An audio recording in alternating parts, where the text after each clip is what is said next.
میرے نبی پاک صلی اللہ تعالی علیہ وآلہ وسلم گھر کے دروازے سے باہر نکلے، صحابہ ادب کے ساتھ کھڑے ہو گئے۔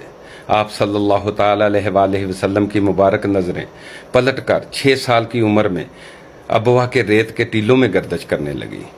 آپ صلی اللہ تعالی علیہ وآلہ وسلم کی آنکھوں میں آنسو آ گئے۔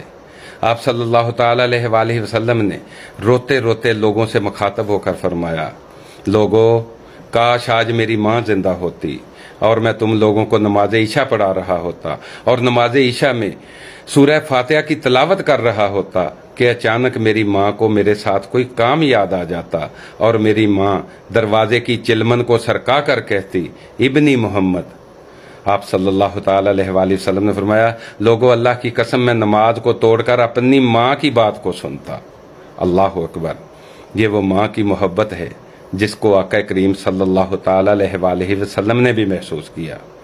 اور ایک دانشور نے کیا خوب کہا ہے کہ مجھے ماں کی محبت کا صحیح اندازہ اس دن ہوا جب سیب 4 تھے اور ہم 5 لوگ تھے، تو ماں نے کہا، مجھے سیب پسند ہی نہیں ہے۔ یہ ماں کی محبت کا روپ ہے، یہ ماں کی محبت کے رنگ ہیں۔ آقا کریم صلی اللہ تعالی علیہ وآلہ وسلم نے بھی ماں